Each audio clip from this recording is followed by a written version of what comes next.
Good evening. We're learning the Daf Tractate Eruvin, page 36, chapter 3. The name of the chapter is Bakoil Me'arvin, and we'll start from the top. Gemara reconciles Rabbi Meir divergent rulings, even if we say that both cases involve conflicting sets of witnesses. There, where the question was, the man died. So the case was that somebody touched a person and found out in the morning that he was dead. So it wasn't sure if at the time that he touched him, he was alive or not. It says, where the question was, when the man died, the chazakis point toward leniency. Meaning, chazak is what we have, the presumption that we have. Here in our Mishnah, only one chazaka points toward leniency. And this is not a sufficient basis for Rabbi Meir to rule leniently when there are conflicting testimonies. Number 3, it says, Rava of the opinion, conflicting witnesses create only a rabbinical doubt, even according to Rabbi Meir, and that the rule of chazaka cannot normally resolve that doubt is merely rabbinical. Therefore, this is true that when there is only one chazaka, two chazakas are applied to resolve the doubt. Hence, Rabbi Meir's ruling are not inconsistent, but merely reflect the particular circumstances of the case. Shev Shomato. Siritva. Okay. Kasha de Rabbi Yossi. Having reconciled various opinions, the Gemara now turns its attention to Rabbi Yossi. There is a contradiction between the ruling of Rabbi Yossi in our Mishnah and the ruling of Rabbi Yossi in the Mishnah of doubtful immersions. Amar Avuna bar Chinana Shani Tuma Oil Ve'esh La'ikum Nater. Rabbinical Tuma is different since it is a concept rooted in biblical law. Eruve Techumin, on the other hand, is a purely rabbinical innovation. Tuma is biblically primarily, and Eruvin is primarily rabbinically. Shabbos Nam Deoraisi, the laws of Techumim on the Shabbos are also biblical. Why then does Rabbi Yossi rule leniently in the case of a doubtful Eruv? Kasava Rabbi Yossi Techumim Derabon. Rabbi Yossi held that the laws of Techumin are rabbinical and are not at all rooted in biblical law. He therefore rules leniently in cases of doubt. The Gemara offers an alternative explanation of Rabbi Yossi's seemingly inconsistent ruling. Ibai Seimo, if you prefer, say that Rabbi Yossi is of the opinion that the law of Techum is also biblical law, and so we should rule strictly in cases of doubt. Still, there is no contradiction because Hadidei Ho de Rabbi. The stringent ruling of Rabbi Yossi regarding immersion reflects his own opinion, that we rule strictly even in cases of doubt involving rabbinical law that is rooted in biblical law. Ho de Rabbi, whereas this lenient ruling of Rabbi Yossi in our Mishnah, that a doubtful Eruv is valid, reflects the opinion of his teacher, who rules leniently even in doubtful cases of biblical law.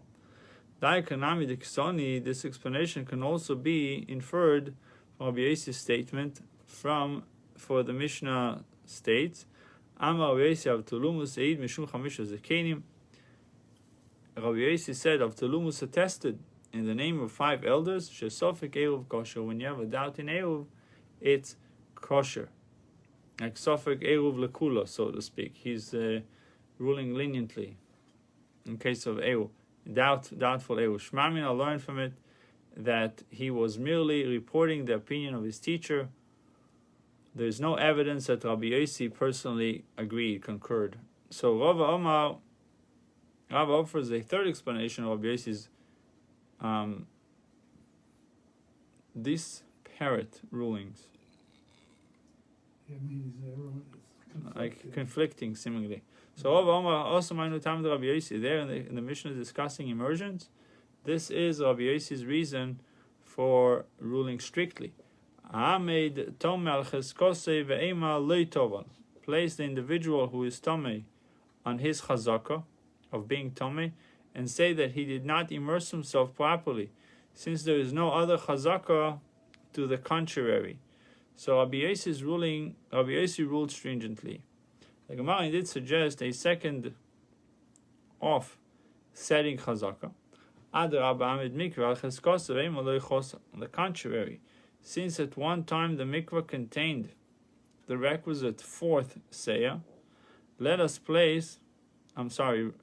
40 seah, let us place the mikvah on its chazaka of being valid, and say that it was not lacking the measure of 40 seah when he immersed himself, since the two conflicting chazakas would necessarily offset one another. Rabbi Yossi should have ruled leniently there, as he did in the case of doubtful Eruv, inasmuch as both cases involve only rabbinic law. So the Gemara answers that our assumption was wrong. B'mikveh sheloi nimdad. The Mishnah speaks specifically of a mikveh that was not previously measured, so that it never enjoyed a chazaka of validity. It was never presumed to be kosher mikveh. Hence, only one chazaka exists. The Tomei status of the individual part is immersion. That we know for sure that he was Tomei. Rabbi Yossi therefore rules strictly in that Mishnah. The Gemara cites a Brisa which clarifies when a doubtful Eruv is valid according to Rabbi Yossi. Tanya. It was taught in a Brisa. Rabbi Yossi Sofek Eruv kosher. In what case did Rabbi Yossi say that a doubtful Eruv is valid? If you made an Eruv with Truma,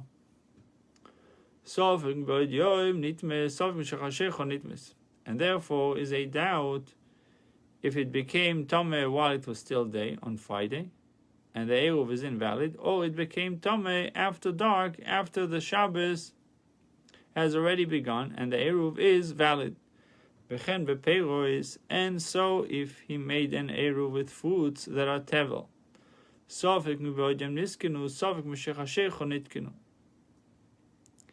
and there's a doubt if the fruits were redeemed while it was still day on Friday, and the Eruv is valid, or if they were redeemed after dark, after the Shabbos had already begun, and the Eruv is invalid. Zehu Sofek Eruv kosher. This is what Rabbi Yossi intended when he said a doubtful Eruv is valid. In both of these cases, the pre-twilight chazaka would indicate that the Eruv is valid. But if he made an Eruv with Teruma, Sofek Teiro, Sofek Tmea, and there is a doubt whether it was Toher or Tameh when it was placed. And so if he made an Eruv with foods, Sofek Niskinu, Sofek Lo Niskinu, and there is a doubt whether they were redeemed, they were remedied, or were not remedied at the time they were placed. Ein zeh sofek eruv kosher. This is not what Rabbi Yossi intended when he said a doubtful eruv is valid. In the last two cases, there was never a time from placement when the food was definitely suitable for use in the eruv. Hence, no chazaka exists to indicate that the eruv was valid during the twilight period. The Gemara questioned the first part of the Brisa. Ma'ishna Teruma, what is different about the case of Teruma, which was Toher when placed, and subsequently a doubt arose as to its status? The Omar Teruma Cheskosei, concerning which Rabbi Yossi said, place the Teruma on its Chazaka, Ve'ema Tehoroi, and say that it was still Toher during the twilight period, and hence the Eruv is valid. Peiros Nami. Concerning the case of fruits, as well Rabbi Yossi have said, Ahmed Tevel al Cheskose, place the Tevel on its Chazaka. And what do you say, what the Chazaka of the Tevel? That it was not remedied. Ve'ema loy niskin. and say that they were not remedied before nightfall. Why does Rabbi Yossi not apply chazaka, the presumption, to the second case of the Baisa? This time to rule that the Eruv is invalid. So the Gemara concedes this point and says there is a textual error in the Baisa. The Gemara says, Loi teima sofek mibe'oid yom niskinu. Do not say that the Baisa reads, there is a doubt whether they were remedied while it was still day. For in that case, the Eruv would indeed be invalid. Ela eima sofek mibe'oid yom nidmeu. Sofek mishechashecha nidmeu. Rather say, the doubt is if the fruits became mixed. That's what the Dmai, the domai, what is it? So if they were mixed while it was still day on Friday, and the Eruv would be invalid, or if they became mixed after dark and the Eruv is valid, since the food was suitable for use in an Eruv when he placed it.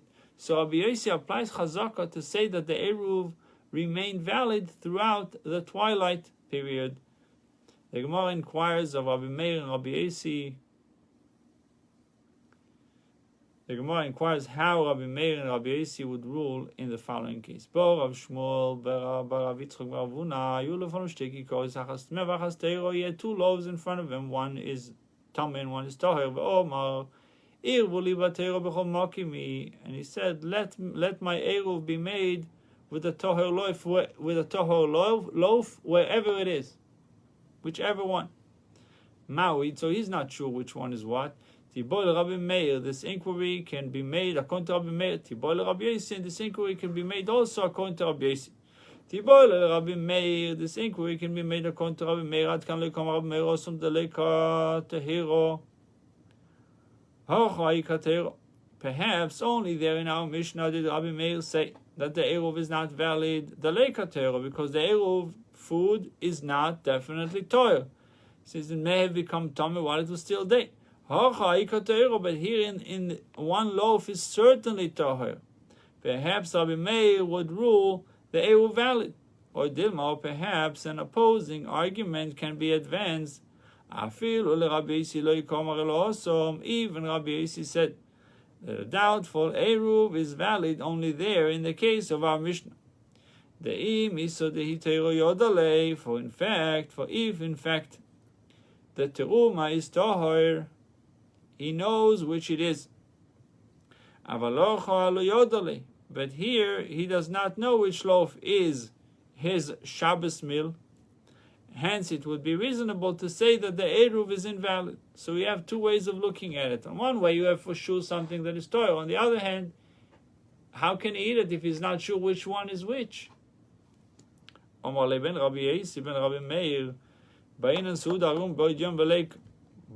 to both opinions, we need a seuda. We need you to be able to eat a meal on Friday. And that is not the case here. Since he does not know which loaf is tameh, which loaf is a tameh one, he is not permitted to eat either.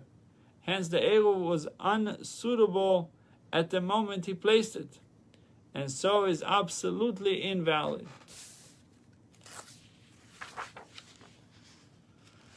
Rav Nachman, question of Nachman, Ki kazu hayem chol ulmochol kodesh.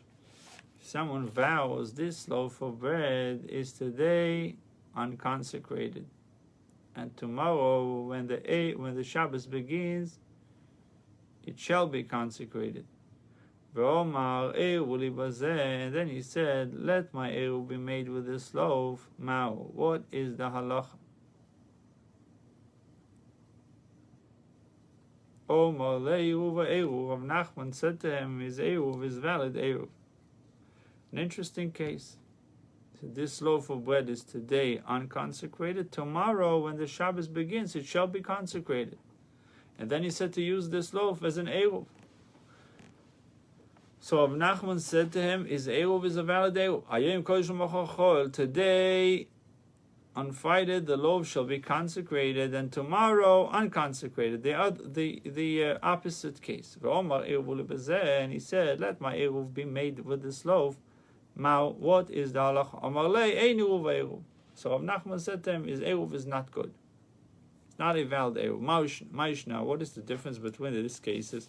If Friday is unconsecrated, choil, and Shabbos is consecrated, that it's okay, and vice versa, Friday consecrated, Shabbos choil, that it's not okay. Amar lei lechi teichul alei koyer de milcha. When you pay me by measuring out a core of salt, I will answer your question. Why did he answer him that way? The Gemara, this is a light-hearted expression used by Amiroim. He immediately answered the question anyway. When he said, today this bread is unconsecrated, tomorrow it shall be consecrated, the Eruv is valid. Because sanctity does not descend on it only because of doubt. When he said today the loaf shall be consecrated and tomorrow it shall become unconsecrated, the Eruv is involved because its sanctity does not depart because of doubt. Look at 26. Although there is now during twilight a doubt whether the Eruv food is forbidden, account of the vow, it's par chazaka, that it's choil, that it's not consecrated, that until now the food has been permitted, nevertheless establishes the validity of the Eruv. So when at the onset of Shabbos, the Eruv was valid. Tanan also login tevul yoim, a wooden pitcher that had the status of tevul yoim.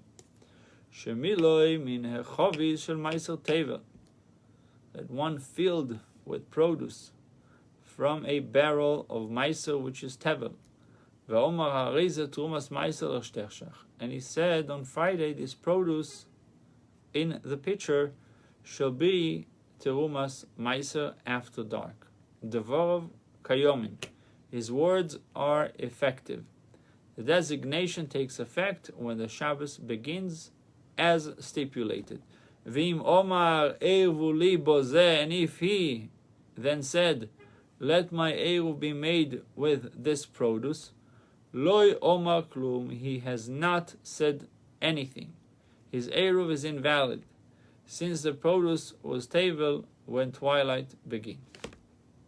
Omar Rava said, this is to say, the Mishnah implies, soif hayom koine eruv, the end of the day is when the eruv takes effect. Since the produce was still tevel at that moment, it was unfit for use in an eruv, and so the eruv is invalid. Deis al kadaitach tchilas hayom koine eruv, 36b1, because if you think that the beginning of the day is when the Eruv takes effect, Yomar Eruvuli Bazeh, then if he said, let my Eruv be made with this produce, which is Meiser, Tevel, whose Terumas Meiser will be separated at nightfall, and my Lomar Klum. Why does the Mishnah say he has not said anything? His Eruv is invalid. At the first instant of the Shabbos, the Tumas Meiser has been effectively separated, and the Eruv food is no longer Tevel, since the Eruv is suitable at the moment. On Friday afternoon, it is to take effect. It should be valid. So Rav Papa refutes Rava's conclusion of Rav Papa. Rav Papa said, "Afilu teima tchilas hayom koine eruv."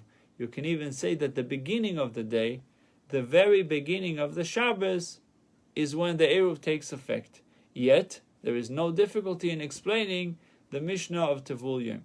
Be'inan seuda reuya mi'boid yom v'leiko. The Eruv mentioned in that Mishnah is invalid because we require that it be a suitable meal even while it is still day on Friday. And this Eruv is not suitable for eating until the Shabbos begins, for until then it is Tevel. And with this we'll start a new Mishnah. The Mishnah at 36b1. 36b1.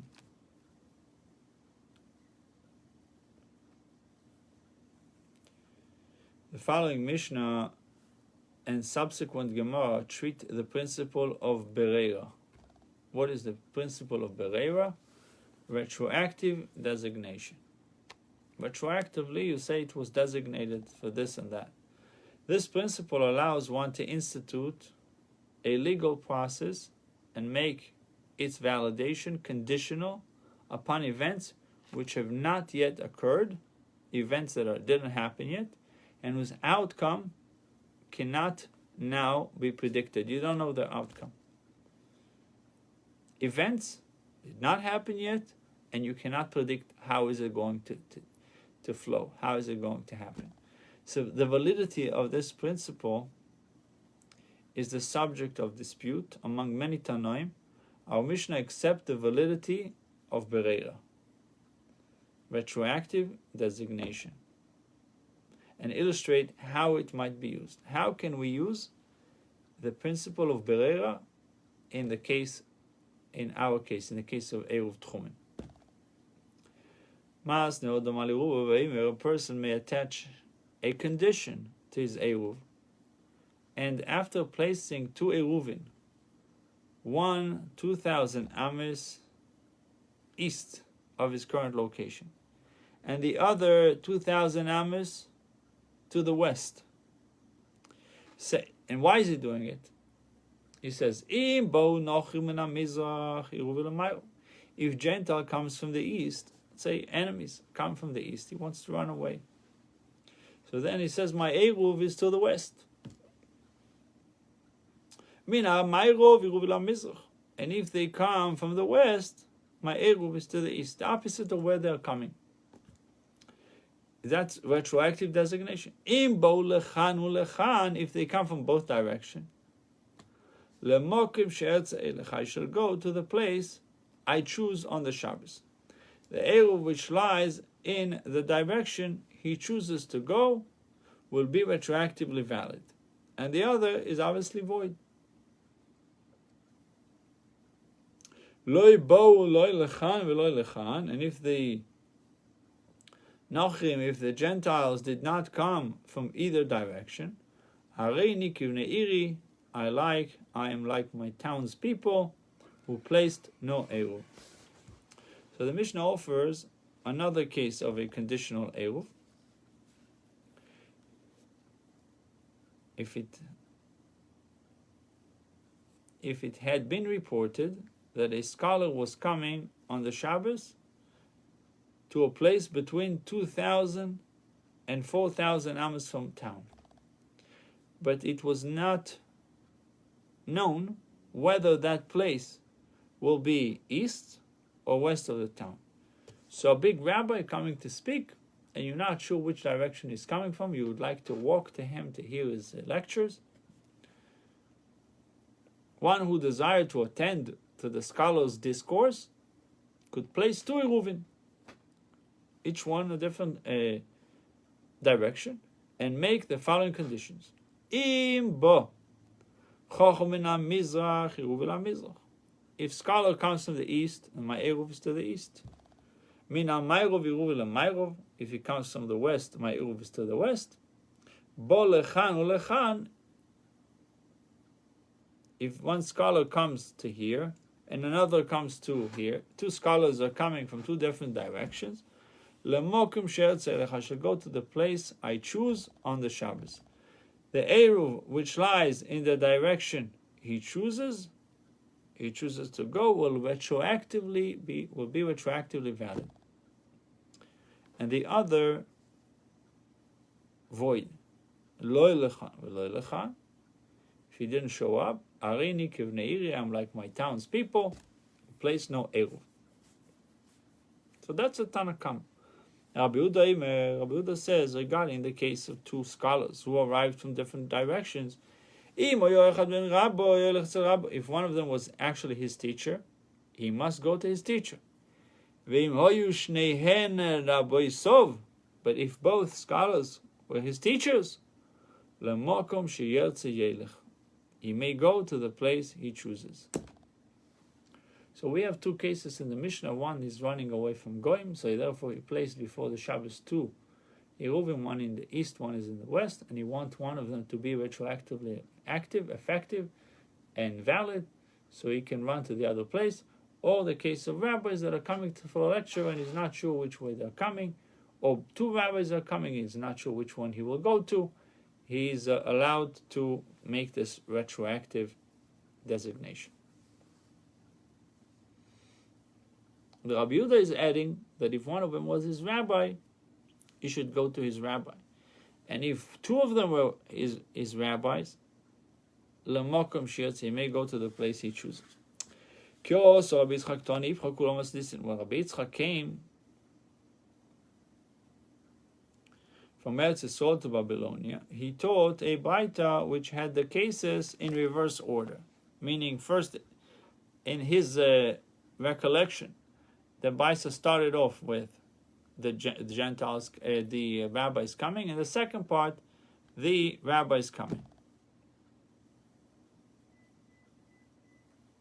The first is the rabbis, then the Gentiles, instead of first Gentiles and then rabbis. Kasha, Nochim, and Nochim, there's a contradiction between the case of Gentiles in our Mishnah and the case of Gentiles in our Yitzchak Baisa.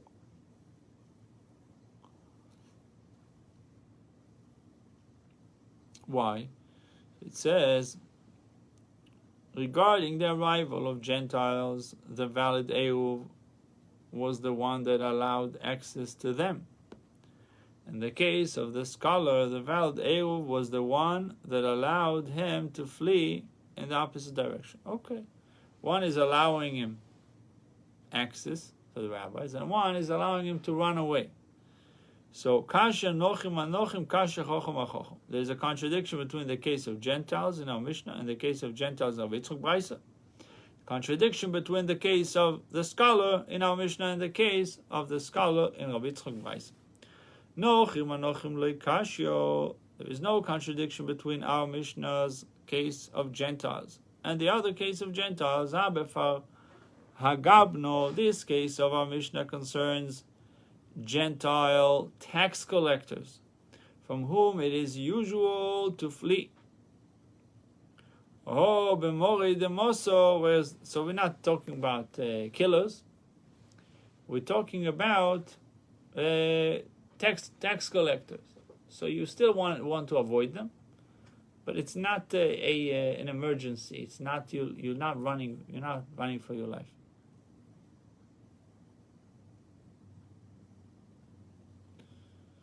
Okay, today we're learning in the honor of the Chafetz Chaim, Rabbi Sol Meir HaKohen Zatzal. Zecher Tzadik Levoch. Thank you for pointing it out, David.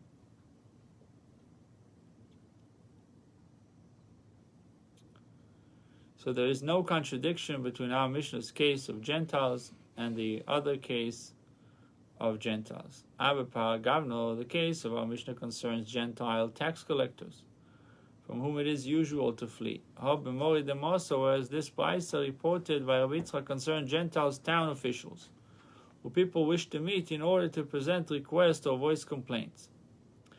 Nor is there a contradiction between the Mishnah's case of the scholar. The other case of the scholar, this case of our Mishnah concerns a scholar who is a public lecturer, and one generally desires access to such a scholar. Have a mikri shema, whereas this Baisa reported by Rabbi Yitzchak concerns a scholar who teaches children to pray. Teach them how to say Shema, etc.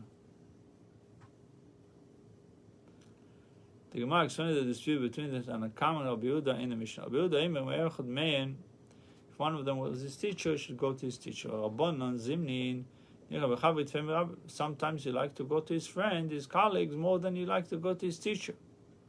He therefore cannot be presumed that he's intended the Eruv which allowed access to his teacher to be valid. Amarav leis lemasnisin soni. Our Mishnah's version of Rabbi Yehuda's statement is not correct, as is evident from the Baisa which Ayo taught. Ayo, name of a person. Tanya Ayo. Ayo taught a bite. So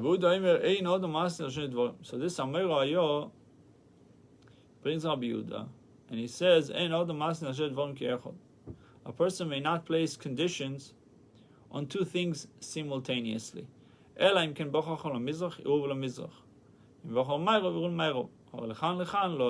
Chacham comes to the Mizrach, he said to the east, and Eruv to the east. If the scholar comes to the west, he's Eruv to the west. But he doesn't make, to begin with, Eruv both places simultaneously from both directions. He shall go to the place he chooses on Shabbos. This is not effective because his Eruv is being designated retroactively, and Rabbi Yehuda rejects the use of Bereira, retroactive designation. What is the difference?